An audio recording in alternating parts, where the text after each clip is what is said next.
The Parshas Hamon is a section in today's Parsha, in this week's Parsha, which is about the mon that fell for the Jewish people in the desert. The mon is, of course, the manna that fell for the 40 years that the Jewish people were in the desert. And that's what they ate for 40 years.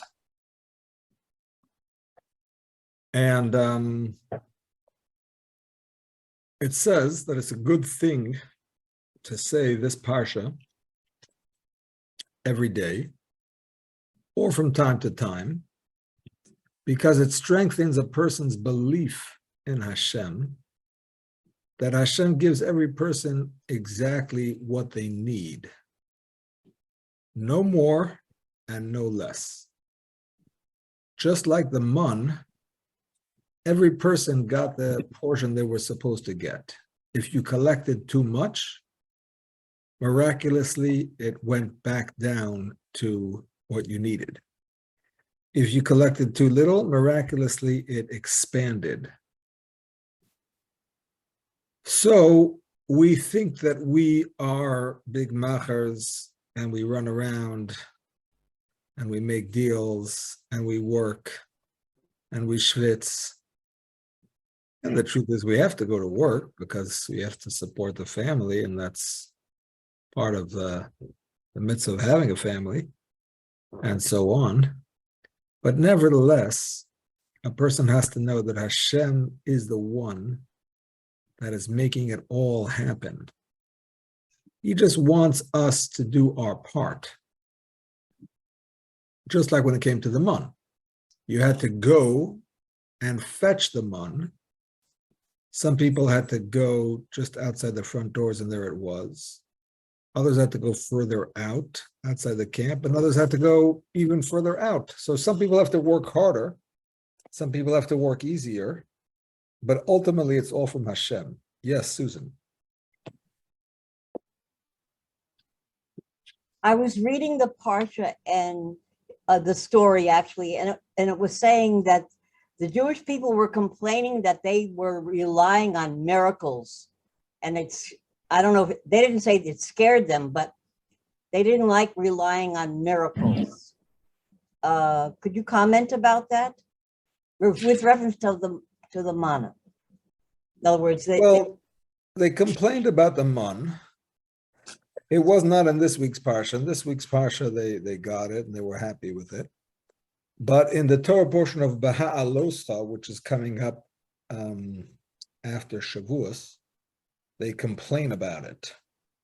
Despite the fact that it was miraculous food and it came every day and they didn't have to work for it, and it tasted however they wanted it to taste and it was amazing, but they still complained about it. And one of the complaints was that they had no assurance that they would have any food the next day. Every day the mun had to be finished. If it wasn't finished, it would rot. So imagine that at the end of a day, you have zero food in your cabinet, zero food in your refrigerator, and there's nothing to buy in any supermarket because there are no supermarkets. What happened to those people that were in the waiting room? I saw them for a second, and then I lost them. How do I find them? Yeah. This happens every time. Participants. Oh, here we are. Admit all.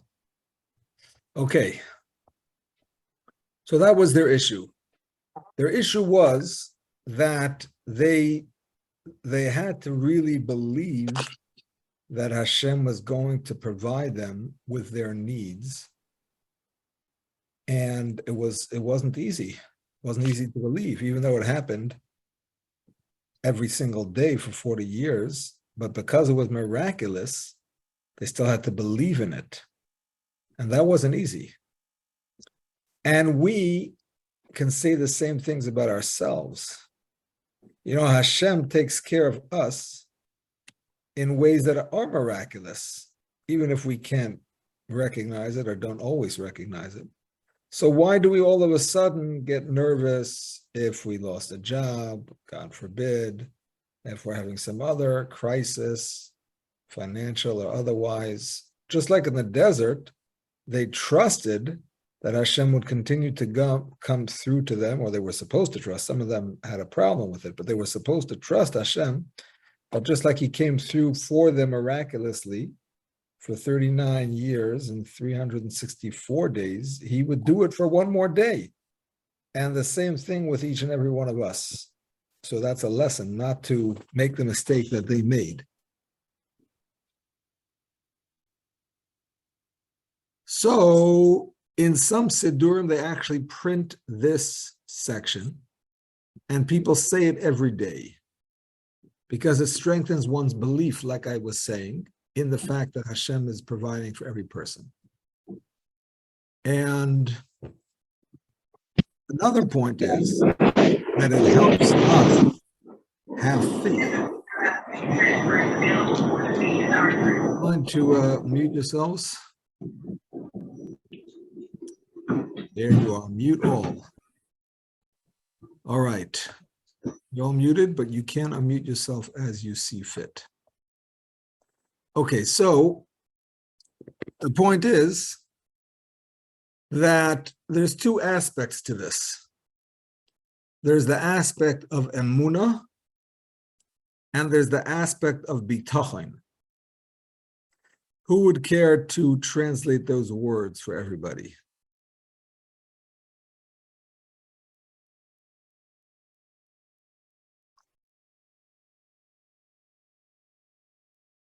Ben, go ahead. Emunah and bitachon. I can't hear you. You need to unmute yourself. Rabbi. Yes. Emunah is belief Yes. in God, Yes. and bitachon is to be sure of what God is giving us. Exactly. Who else was going to say something? Robert, you were going to say something? No, it's Moshe. Faith and Moshe. confidence. Faith and confidence. Faith and confidence. I like it. Very good. So faith. You know. Yep. Go ahead. You know, I have the speaker on.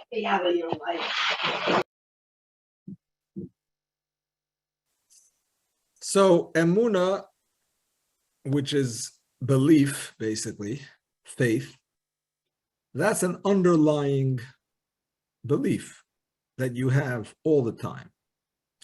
It's just a state of being. Like there are 13 principles of faith.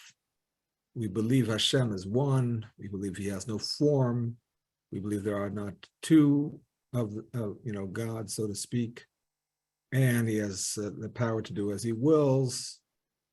No other power, reward and punishment, all those things. You don't have to actively think about it all the time. You just know it to be so. That's just part of your belief system. And of course, that affects the way you operate and the way you behave because of those beliefs. But it's a constant. Whereas bitachon, which means to trust in Hashem, that is something that has its highs and its lows. It's something that you need to pull out of the closet and dust off when you're faced with a difficult situation. Of course, it's based on the emunah, because we have the belief that Hashem takes care of us. Hashem looks after us, each and every one of us. So that leads us to trust in him. But that trust is like an action. It's not just a state of being, it's like an action to actively trust in Hashem. And that is something we have to work on, especially at difficult and troubling times, when we might, God forbid, be questioning our faith and questioning our relationship with Hashem and not understanding why what's happening is happening. We have to pull out our bitachon and strengthen it and say, no, we believe Hashem is good. and there's a reason for this, and it's going to become clear, and it's going to become good, and we're going to understand it, and it's going to be better than it was, and so on. And it's not always so easy to have that level of bitachon, but that's something we have to work on. And that's one of the reasons for saying the Parshas Haman, this section of the Man, so that if we ever do have a situation, we should recall the Man and recall that Hashem took care of every person in the desert, men, women, and children. Nobody was left out. Even the sinners in the desert got their Man.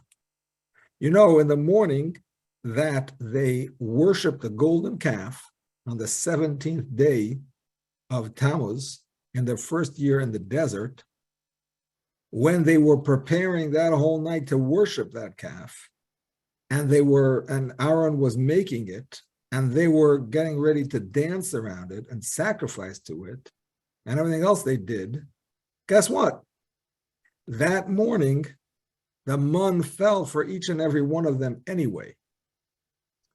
And even there was a fellow in the desert, his name was Micha.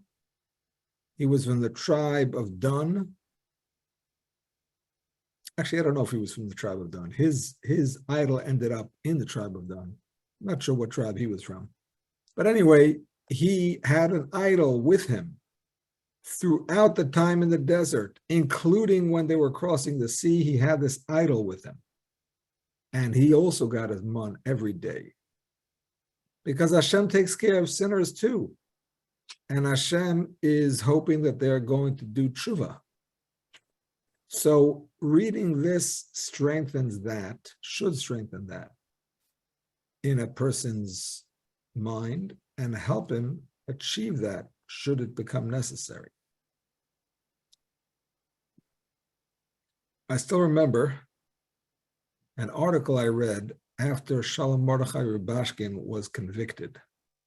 You all know who Shalom Mordechai Rubashkin is? Yes, so he had a factory, I think, with chicken meat or something. Exactly. He had a factory in Iowa where he produced beef. He was the one who revolutionized the kosher meat industry so that instead of transporting the animals to New York and shechting them there, and then, maybe they get sick on the way and whatever, and the quality is not the same, he moved the whole production to Iowa. And he built, institutions there, not himself personally, his brothers, the whole community, shoichtim there, yeshivas, and so on. And the production plant was in Iowa. And the animal protection people decided that he was their public enemy number one because supposedly he wasn't treating the animals right, which they have a problem with every meat production factory, not just him. So why they went after him, it's not exactly clear, but they told the government that his workers were not legal. In fact, all of his workers, to the best of his knowledge, were legal, but the government raided his factory, and in the end, they forced him to take out loans which weren't so kosher. He had no choice because otherwise we'd have to close down the factory. It was a big mess. And in the end, he went to trial and he was sentenced to 25 years in federal prison. And there were people at that time who were saying they should have taken a plea deal because you never win. Not never, but it's very rare to win against a case against the federal government. And why did he have to go to trial and all of that? The truth is they were not offering him a very good plea deal. They were offering him like 12 years, which is like half, still a very long time. Anyway, he did not plead guilty. He went to trial, they found him guilty, and he was sentenced to 25 years. So there was an article that came out in one of the Jewish papers, and they interviewed all the members of his family. And it was like so depressing. His brother, maybe he has two brothers, but at least one brother that I know of, his wife, his father, his kids, very depressing article about the whole family, you know, going through what they went through, such a public trial, and then found guilty and whatever, despite all the prayers and everything. But his mother, who should be well, said, we have to have faith. We have to, but we'll do some reading, and then we'll talk a little bit more about this concept of emunah. and Rabbi, bitachon. could you put the translation up there or tell me where to look in the Siddha for this? I do have the translation. It's in the handout. Oh, okay. I'm so sorry. I'm sorry. You have the handout?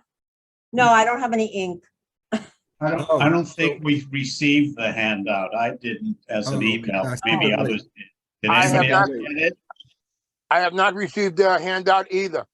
No, I sent it late. May So what I'm not going to do have, is I'm going to come out. Parashat Shalach Chav Bet. put it into the body of the document. Thank you. Thank you very as we much. go. No problem. Okay, I should have done this all before. So basically, I have the Hebrew and the English, but I had it all at the end. So I'll put them into verse by verse. Now it's going to take me too long. Okay, let's just get started. Vayomer Hashem el Moshe. Hashem said to Moshe, Hineni mamti lachem lechem min hashamayim. Behold, I'm going to rain down on you bread from the heaven. V'yatza ha'am v'laktu, the people will go out and gather, dvar yom b'yomai, each day for that day, lema'an anasenu, so that I could test them. Hayelich b'seirasi imloi, if they will follow my Torah or not. Because there's going to be mitzvahs associated with the mon. You're not supposed to gather too much, and you're not supposed to leave over till the next day. So I'm going to give them mon, and I'm going to see if they follow the associated mitzvahs of the mon or not. The Hayah Bayom Hashishi will be on the 6th day. Vehechinu es asher yaviu, and they will prepare that which has been brought. They have to prepare the mon on the 6th day, on Friday for Shabbos. Mishnah al asher yilkatu yom yom, and it will be a double for that which they collect every day. They're going to basically get a double portion on Fridays. And the next verse says, Vayomer Moshe v'Aaron. Moshe and Aaron said, El kol b'nei Yisrael, to all the Jewish people, Erev, in the evening, v'yadatem, and you will know ki Hashem hotzi escha me'eretz Mitzrayim, that Hashem took you out of Egypt. I'm just going to read the English. It's too hard to go back and forth. And in the morning you shall behold the presence of Hashem, because Hashem has heard your grumblings against him. For who are we that you should grumble against us? Since it is God, Moshe continued, who will give you flesh to eat in the evening and bread in the morning to the full, because Hashem has heard your grumbling, you utter what is your part. Your grumbling is against Hashem, not against us.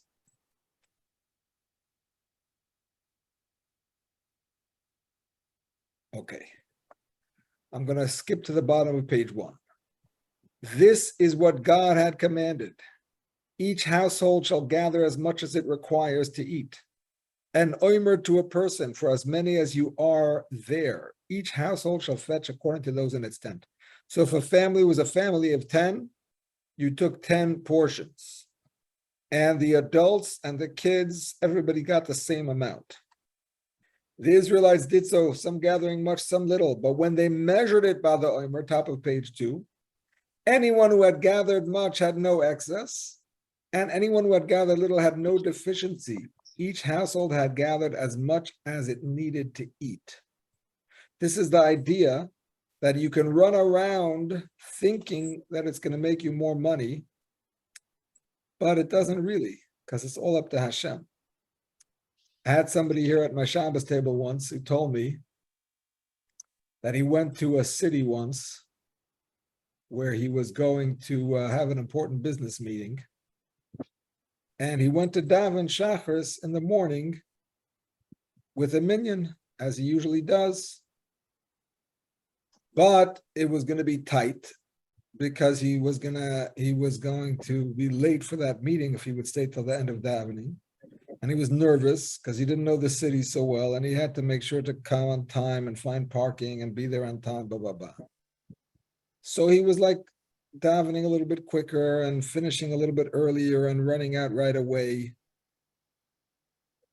And when he got there, the fellow who was supposed to have the meeting with him was late. The secretary apologized. And when the fellow walked in, guess who it was? The person who was next to him on the table davening that morning. So he thought he's going to rush davening and he's going to get there earlier. He's going to make a better impression. No. The guy who was the bigger millionaire, who was the guy running the meeting, he was davening properly, taking his time and finishing whenever he finished. So that taught him a lesson. And Moshe said to them, let no one leave any of it over until the morning. They paid no attention to Moshe. Some of them left of it until the morning, and it became infested with maggots and stink. And Moshe was angry with them. It's a very difficult thing to do, to not leave over any of this wonderful food and trust that it's going to happen miraculously again the next day.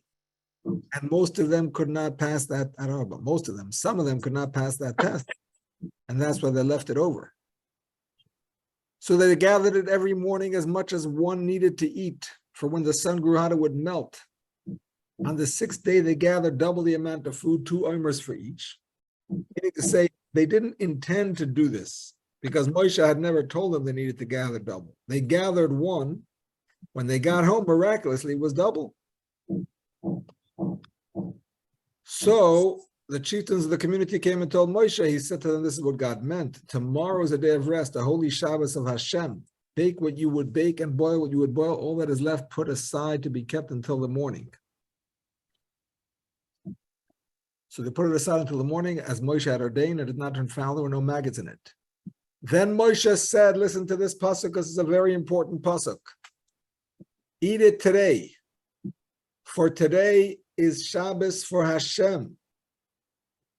You will not find it today in the field, the plain. The word today is repeated 3 times in this verse. Today, right? Eat it today. For today, this is Shabbos. You will not find it today. Those 3 repetitions teach us that on Shabbos we are to have 3 meals. And during those 3 meals, we of course have a double loaf, which we call lechem mishnah, because that reminds us of the double portion that fell every Friday.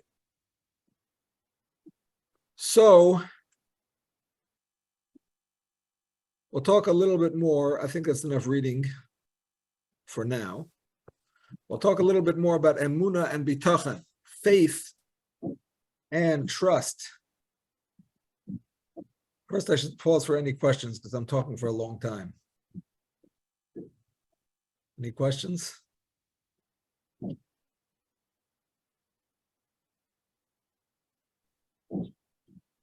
No, everything's clear? Okay. So, Well, if I can say one thing, please. one of the reasons they probably thought that it would last for the next day is because they know that on Friday it's going to last for the next day. Actually, they didn't know that yet. Moshe forgot to tell them. He didn't tell them until Friday when it fell, and they got a double portion. They didn't know what it was. They came back to him, they asked him, and he told them. I see. Okay. So that's what it was. Okay. So, speaking about emunah and bitachon, faith and trust, there's a very interesting Zohar on this week's Parsha in connection with the Parsha of the Mon that talks about a sage by the name of Rabbi Yesa. Sounds like Yossi or Yosi, Yosef, but in the Zohar it's spelled Yesa, Yud Yud Samach Aleph. And it says that Rabbi Yesa would ask Hashem for his food every day before he started preparing it, or before his household members started to prepare it. So we're talking about food that was already in his house. They already had the flour, they already had the oil, they had the eggs, whatever vegetables they were cooking up, they had all the ingredients. Before they started cooking it, he would say, we're going to daven to Hashem for our food. And only then would he let them prepare the meal. It's a bit of a strange behavior, because who is he fooling? I mean, the food is right there in front of him, about to be prepared. So unless some kind of earthquake happens, and the food like disappears, a hurricane, a tornado, I mean, Hashem could do anything he wants, but I mean, 99.9%, I mean, the food is coming to him anyway. If you would say he davened today that tomorrow he should have food, I could understand that. Rabbi, aren't you supposed to say thanks before you have your meal? Of course we say thank you. We say thank you before we eat, Yes. and we say thank you after we Now eat. what that's about? That is thanking. Here he wasn't thanking, he was asking. He was saying to Hashem, please send me food for breakfast. Are you saying the food was already there? The food was already there. That is strange. Before the kitchen staff started to prepare the food, he would daven to Hashem for food. Hmm. This is reminiscent of a similar story that happened with Reb Zusha of Anipoli. Reb Zusha of Anipoli was a famous character. His brother was Reb Elimelech of Lezhensk. They were both students of the Maggid of Mizrich. There's a lot of stories with Reb Zusha because he was just a character, and he had a lot of stories with him. And according to one of the stories, every day he would daven to Hashem for food. And the minute he finished davening is when his gabbai, his assistant, who had already prepared the meal, I'm not sure if he had a wife at that point, and if he did, why wasn't she preparing the meal? I don't know the answer to that question. Maybe she did prepare it and the gabbai is the one who served it. I don't know what it was. But anyway, on cue, as soon as he would finish praying for his meal, the gabbai would serve it to him. And the way the story goes is the gabbai got sick of the charade, and he said, why do I have to go along with this charade? Zusha is davening as if I didn't prepare anything, and he knows that it's only because of me that he has the food, and it's not about Hashem. So what's he davening to Hashem for when I'm the one preparing the food? Tomorrow, he said to himself, I am not going to prepare the food. And he's going to daven, and he's going to learn his lesson. He'll know from then on who's really preparing his food. And the way the story goes is that the next morning, there was no cooking, no chopping, no cutting, no breakfast preparations at all in the home of Reb Zusha of Anipoli. Reb Zusha went about his normal daily routine, davening and learning whatever he did every morning. And then he turned to Hashem and he said what he would normally say. Eibishter, Hashem, Zusha is hungrig. Zusha is hungry. That's how he would speak. He would speak of himself in the third person. That was his style. Zusha is hungrig. Zusha is hungry. Please give me some food. And the gabbai is next door, and he's listening, and he has no food. Just at that moment, there's a knock on the door. The Gabbai has no choice but to open the door. And when he opens the door, there's a fellow with trays and trays of food. And he says to this astounded Gabbai, he says, the Rebbe Reb Zusha blessed me 1 year ago that I would have a son. I had a son 8 days ago. Today was his bris. And I've brought Zusha, Reb Zusha, I've brought him the food of the bris, which I would like him to have. And that day, Reb Zusha had a better breakfast than he'd had in a long time. And the Gabbai learned his lesson that, in fact, it was Hashem sending Zusha food every single day. And the Gabbai could choose to be the messenger of Hashem, to give him the food, or he could make Hashem find another messenger. That was up to him. But I think he learned his lesson from that one time. That is actually reminiscent, if you don't mind, I'm going from story to story. That is actually reminiscent of a similar story in the Gemara, where it says that Rava was a charity collector and distributor. Rava was one of the sages of the Gemara, and he would not collect tzedakah for himself, but he would collect tzedakah and he would distribute it to those in need. And there was a fellow who came to him and said that he needs money for his meals, for his food. And when Rava gave him the amount of money that he thought was appropriate for him to buy food, the man said, no, you don't understand. I am a rich man. I used to be a rich man. And I'm used to eating fatted geese and old wine. So you can't just give me enough money for bread and hummus. I need to eat fatted geese and old wine. Now, Rava was like,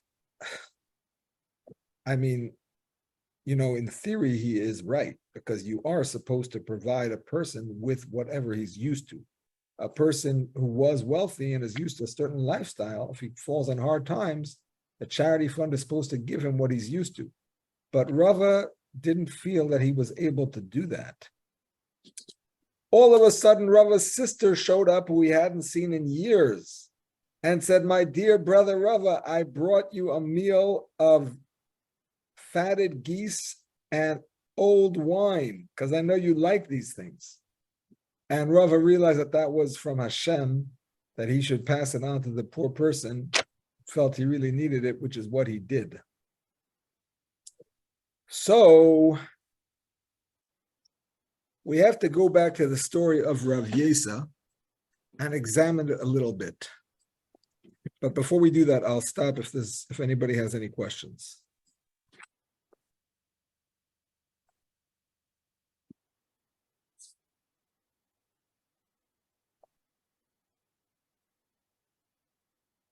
Questions, comments? No? No. Okay. So let's go back to Rav Yesa. What did Rav Yesa exactly mean when he said that Hashem should send him food, when he knew that there was food in the pantry? And let's go back to Reb Zusha too. What did he mean? Zusha is hungry, send me food. When he knew, of course, that his Gabbai was preparing the food. I mean, he didn't think, there was no Uber Eats in those days. He didn't think he was getting food from somewhere else. I mean, one day he did. But of course, he knew that at that point, the Gabbai would have had to prepare it already earlier. So who's he trying to fool when he says, give me food and hungry and all of that?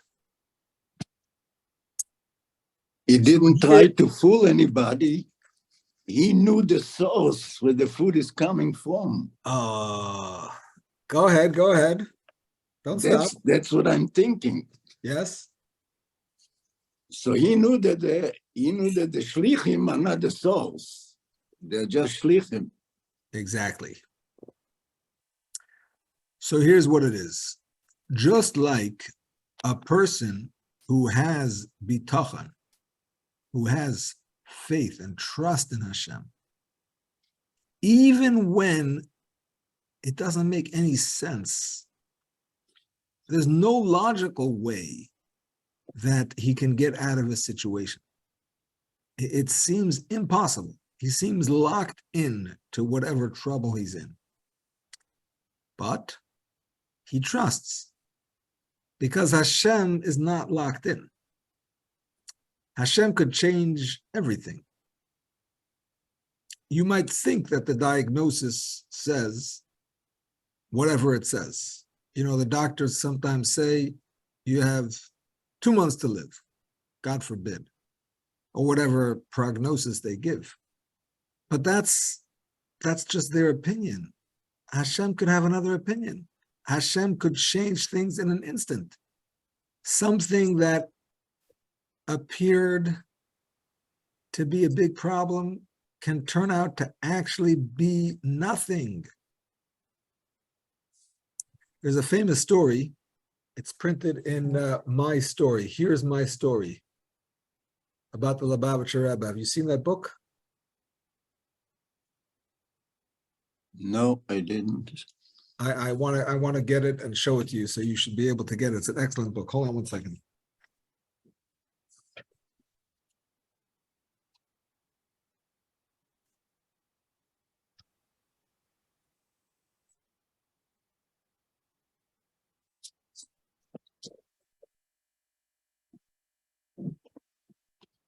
Here it is. My Story. My Story. And the picture of the Rebbe. The picture of the Rebbe, exactly. When I first saw this book, I picked it up and I remained standing in my place for about 4 hours or maybe 3 hours till I finished it. I literally did not put it down until I was done. It's a fascinating book. They interview different people about their interactions with the Rebbe and different things that happened and so on. And one of the stories they tell is with a doctor in South Africa who was treating a patient, and the patient had X-rays of the lungs, and it showed that there were lesions and there was cancer. And the doctor said they needed to operate immediately. And this was a person who was connected to the Rebbe. I don't remember exactly how, if they were a chassid or just friends with chassidim, I don't remember. They said, we're not doing it without consulting with the Rebbe. And they consulted with the Rebbe, and the Rebbe said, no, under no circumstances, no surgery. The person does not need surgery, they're going to be fine. And the doctor couldn't figure it out. And they're saying, how can we postpone this? The cancer is going to spread. You must do the surgery. Anyway, they decided to send it to a second opinion. And the second opinion was looking at it very carefully, because I think maybe that doctor was connected to the Rebbe too. And he knew if the Rebbe said not to have it, there must be something about it. And he was looking, and he was looking, he was looking, and he saw at the very bottom of the pictures of the lungs that it said a name. And the name was not the name of the patient. It was another name. And he called the patient and he said, who is so-and-so? And she said, I don't know who that is. Anyway, they did an investigation, and they realized that the chest x-rays were switched. Her chest x-rays were given to somebody else. Somebody else's chest x-rays were given to her. The woman who had cancer was told that she's fine, and she went back to living her life. This woman was told she had cancer when she had nothing. And the Rebbe put his foot down and stopped an unnecessary, he saved 3 lives, is what the doctor said. He saved the life of the woman who would have had an unnecessary surgery with who knows what complications. He literally saved the life of the woman who had cancer and didn't know it. And he also saved the job of the technician who, if it would have been found out that he caused somebody to die and somebody to have an unnecessary surgery, his life could have been ruined as well. So everything changed. My point in bringing the story is not about the Rebbe's miraculous awareness of things. My point in bringing the story is that sometimes things can change in ways that you don't imagine. So just like that's true when it comes to when you don't see a way out of something, and you say, I'm trusting in Hashem, Hashem could save me and help me, and so on and so forth. A person who was on the level as Reb Zusha, and a person who's on the level of Rav Yesa, that the Zohar talks about, to them, everything that happens is from Hashem. And just like they would pray for food, and they would trust in Hashem that the food would come, if the pantry is bare, and they have no idea how the food's going to come, they would pray, and they would trust that Hashem is going to send the food. Well, the same is true if the pantry is full. They don't see that preparation that's going to happen in the kitchen as something that is happening because the people want to make it happen. They don't see the person who's bringing it from one room to another as if that person is making it happen. They see all of that as simply Hashem's method of delivering whatever blessing he wants to give to them. So when they pray that Hashem should send them food, and Hashem sends them food, it is actually true. Hashem is the one sending them the food. Of course, it's coming through so-and-so, it's being prepared by so-and-so. That's fine, 100%. But at the same time, it is absolutely Hashem that is working through those people. I'm talking for long enough. I need some feedback here.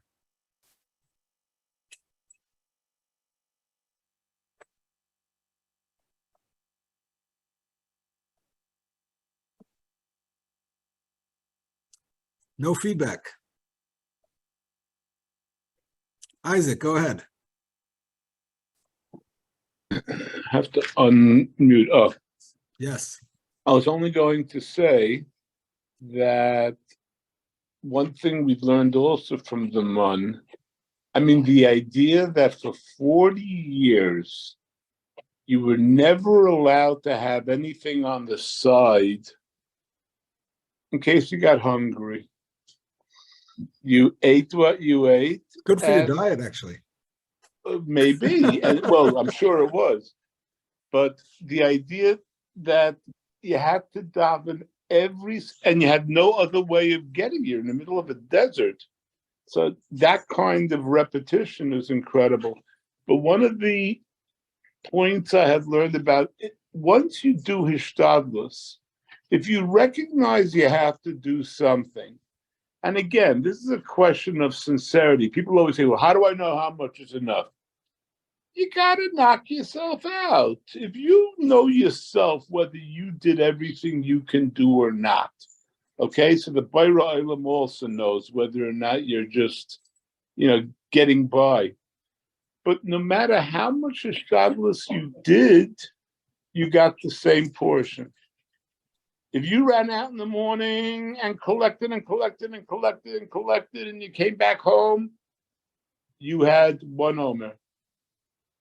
If you went out just for an hour or so and collected and you came back home, you had 1 omer.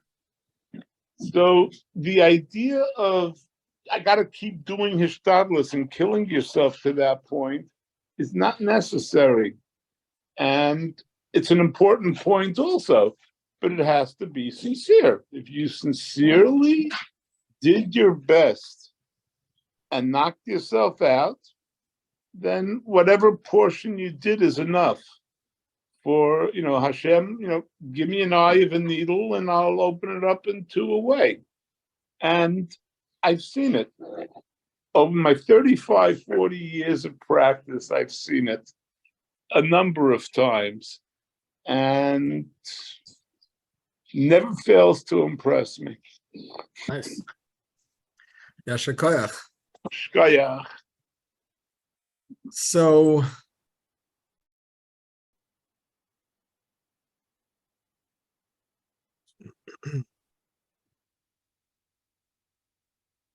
what do I have to add to that?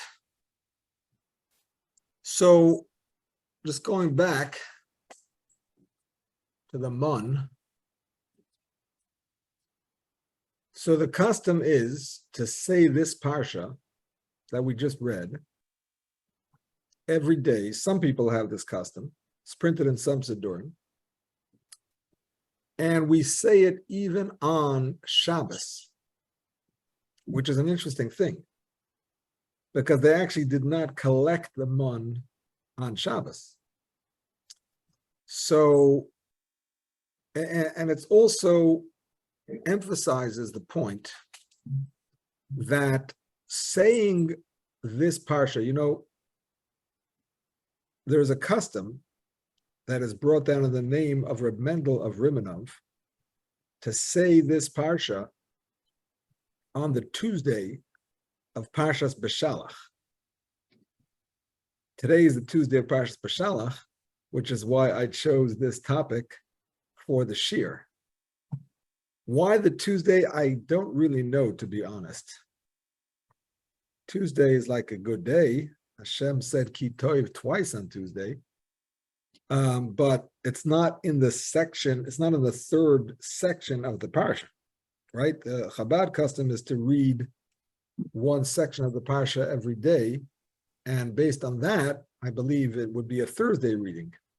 But anyway, the Rimanov Rebbe said to do it on the Tuesday, and there is such a custom. And according to tradition, he said that this is going to, like he assures a person that he will get a parnasa.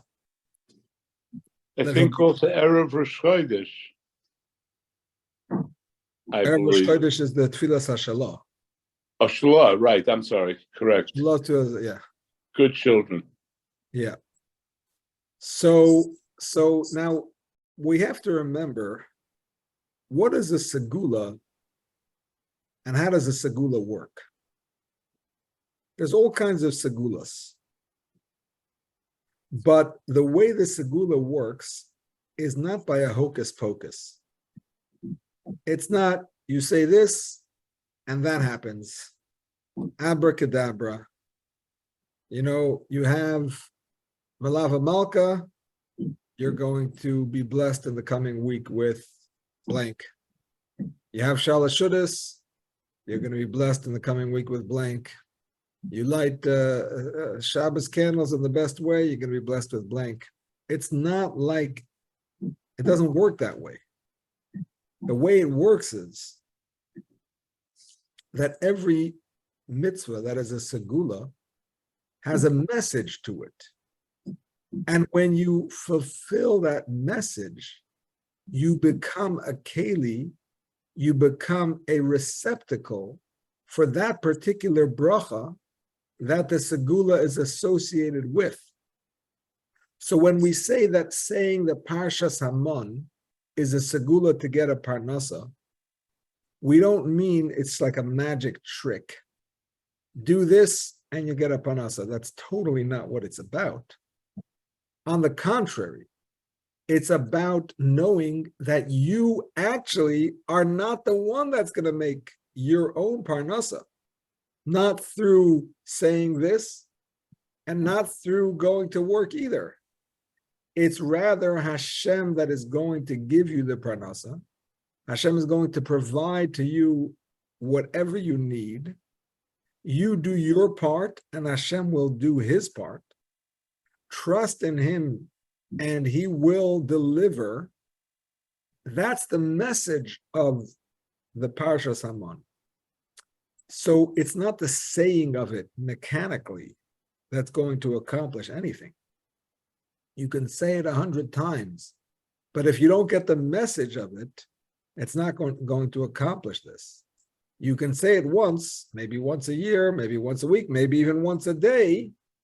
But the point is to get the message to truly believe that all of your actions are simply making yourself a vehicle for Hashem's bracha. And when you have that attitude, then Hashem treats you in a corresponding way. The pasuk says, "Kamayim hapanim el panim, kain leva adam el ha'adam." Like water is to a face, so is the heart of man to his fellow man. Just like your face is reflected in water, you smile at it, it smiles right back. You frown, it frowns right back. The same thing is the heart of man to his fellow man. You treat somebody nicely, they treat you nicely. You treat them rudely, they treat you rudely. That's just the way it works. And that's also true about our relationship with Hashem. If you believe and you trust that Hashem is going to help you, and you put your faith in him absolutely, and you believe he's going to help you even in a way that is beyond your logic, then he treats you in a corresponding way. And he comes through for you, and he answers you, and he helps you, and he assists you even in a way that is actually beyond rational. So this is the message of the Mon, and that's how this parsha works. Not a hocus pocus, but a message that we have to bring into ourselves. Questions?